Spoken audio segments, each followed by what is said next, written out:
بسم اللہ الرحمن الرحیم۔ جب تک اللہ تعالیٰ نے توبہ کا دروازہ کھولا ہوا ہے تو پھر مایوسی کیسی؟ یہ جو بعض اوقات ہمارے دل میں خیال آتا ہے کہ ہم تو بڑے مردود ہو گئے ہیں، ہم سے عمل وغیرہ ہوتے ہی نہیں، گناہوں میں مبتلا ہے، اس خیال کے بعد مایوسی دل میں پیدا ہو جاتی ہے۔ یاد رکھو، یہ مایوسی پیدا کرنا شیطان کا حربہ ہے، اس لیے کہ شیطان دل میں مایوسی پیدا کر کے انسان کو بے عمل بنانا چاہتا ہے۔ ارے تم یہ دیکھو کہ جس بندے کا مالک اتنا رحمان اور رحیم ہے کہ اس نے مرتے دم تک توبہ کا دروازہ کھول دیا ہے اور یہ اعلان کر دیا ہے کہ جو بندہ توبہ کرے گا اس کی گناہ نامہ اعمال سے بھی مٹا دیں گے، کیا وہ بندہ پھر بھی مایوس ہو جائے؟ اس کو مایوس ہونے کی کوئی ضرورت نہیں، بس اللہ تعالیٰ کے حضور حاضر ہو کر استغفار کرے اور توبہ کرے، سب گناہ معاف ہو جائیں گے۔ ان گناہوں کی کیا حقیقت ہے؟ توبہ کے ذریعے 1 منٹ میں سب اڑ جاتے ہیں، چاہے بڑے بڑے گناہ ہی کیوں نہ ہو۔ حضرت ابو ہریرہ رضی اللہ تعالیٰ عنہ حضور صلی اللہ علیہ وسلم سے روایت کرتے ہیں کہ کوئی شخص اپنے عمل کی بدولت نجات نہیں پا سکے گا۔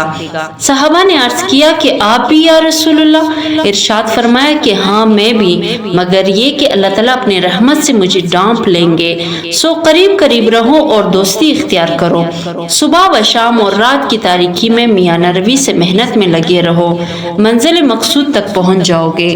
بنی اسرائیل میں 3 آدمی تھے، ان میں سے ایک آدمی کے چہرے پر برس کی داغ تھے، دوسرے کے سر پر بال نہیں تھے اور تیسرا آنکھوں سے اندھا تھا۔ ان تینوں کے ساتھ عجیب معاملہ پیش آیا۔ ان میں سے ایک آدمی ایسا تھا جس کے چہرے پر برس کی داغ تھے، شکل بھی اچھی نہیں تھی، لوگ اسے دیکھنا پسند نہیں کرتے تھے، محفل میں بیٹھ کر وہ اپنے آپ کو مجرم کی طرح محسوس کرتا تھا، اس لیے بڑا پریشان پھرتا تھا، اس کا کاروبار بھی نہیں چلتا تھا۔ اس کے پاس ایک آدمی آیا اور آ کر اس آدمی نے کہا کہ بتاؤ کہ تمہارے کوئی پریشانی ہے؟ یہ کہنے لگا ہاں بڑی پریشانی ہے۔ پوچھا کون سی پریشانی ہے؟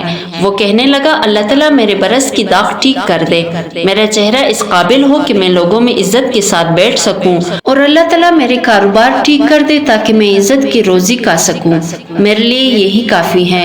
چنانچہ اس آدمی نے دعا کی، اللہ تعالیٰ نے اس بندے کی برس کی بیماری کو دور کر دیا اور اسے ایک اونٹنی عطا کی۔ اونٹنی کی نسل اتنی بڑی کہ ہزاروں اونٹوں اور اونٹنیوں کا مالک بن گیا، اس کا شمار امیر آدمیوں میں ہونے لگا۔ پھر وہ آدمی دوسرے کے پاس گیا جس کے سر پر بال نہیں تھے، لوگ اس کا مذاق اڑاتے رہتے تھے اور اسے گنجا کہتے تھے، کاروبار بھی اچھا نہیں تھا، لہٰذا پریشان بھی رہتا تھا۔ اس آدمی نے پوچھا سناؤ بھائی تمہارا کیا حال ہے؟ وہ کہنے لگا بس ایک تو سر پر بال نہ ہونے کی وجہ سے پریشان ہوں اور دوسرا کاروبار نہ ہونے کی وجہ سے پریشان ہوں۔ اس آدمی نے کہا اچھا اللہ تعالیٰ تمہارے سر پر خوبصورت بال اگا دے۔ اس آدمی نے کہا اچھا اللہ تعالیٰ تمہارے سر پر خوبصورت بال اگا دے کہ تم دیکھنے میں خوبصورت نظر آؤ اور اللہ تعالیٰ تمہیں اچھا کاروبار عطا کرے۔ چنانچہ اس کے سر پر خوبصورت بال آ گئے اور اللہ تعالیٰ نے اس کو ایک گائے عطا کی۔ گائے کی نسل اتنی بڑی کہ ہزاروں گایوں کا وہ مالک بن گیا اور وقت کے بڑے امیر آدمیوں میں اس کا شمار ہونے لگا۔ پھر وہ تیسرے آدمی کے پاس آ گیا اور پوچھا کہ سناؤ تمہارا کیا حال ہے؟ اس نے کہا میں تو آنکھوں سے اندھا ہوں، میں تو ٹوکرے کھاتا پھرتا ہوں، میں تو لوگوں سے بھیک مانگتا پھرتا ہوں، میری بھی کیا زندگی ہے، دعا کرو اللہ تعالیٰ مجھے بینائی عطا فرما دے۔ اس کو اللہ تعالیٰ نے بینائی بھی عطا فرما دی اور اس کو ایک بکری عطا کی۔ اس بکری کا ریوڑ اتنا بڑا کہ وہ ہزاروں بکریوں کا مالک بن گیا، اس کا شمار بھی امیر کبیر آدمیوں میں ہونے لگا۔ کئی سال ان نعمتوں میں گزر گئے، لوگوں میں بڑے چرچے، بڑی عزتیں کہ فلاں تو چودھری صاحب ہے، فلاں تو نواب صاحب ہے، فلاں تو رانا صاحب ہے۔ ان کا رہن سہن امیرانہ بن گیا، بڑے نوکر چاکر ہو گئے، دنیا کے مکان اور محل بنا لیے تھے، بڑی عزتوں کی زندگی گزارنے لگے اور وقت کے ساتھ ساتھ غفلت کا شکار ہو گئے۔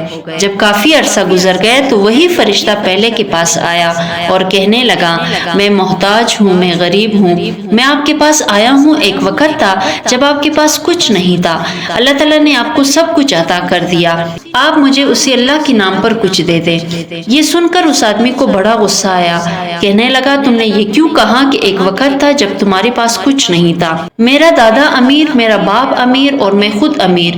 میں نے بچپن میں فلاں جگہ زندگی گزار دی، میں تو سونے کا چمچ منہ میں لے کر پیدا ہوا تھا، میں نے تو بچپن سے دولت دیکھی ہے، ارے میں تو خاندانی امیر ہوں، تم کیسے باتیں کرتے ہو؟ تم نے لوگوں کے سامنے یہ بات کر کے میری بے عزتی کر دی۔ اس نے کہا اچھا پھر جیسے تم پہلے تھے اللہ تعالیٰ تمہیں ویسا ہی کر دے۔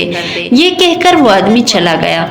مشیت خداوندی سے اس کو پھر برس کا مرض ہو گیا، ایسی بیماری پھیلی کہ ساری کی ساری اونٹنیاں مر گئی، جائیداد بھی ختم ہو گئی اور یہ اسی پہلے والی حالت میں دوبارہ آ گیا۔ پھر وہ آدمی دوسرے کے پاس گیا، اس کو کہنے لگا کہ میں بڑا ہی غریب ہوں، محتاج ہوں، مجھے اللہ کے نام پر کچھ دے دو، اسی اللہ کے نام پر جس نے آپ کو سب کچھ دیا، حالانکہ آپ کے پاس تو اپنا کچھ بھی نہیں تھا۔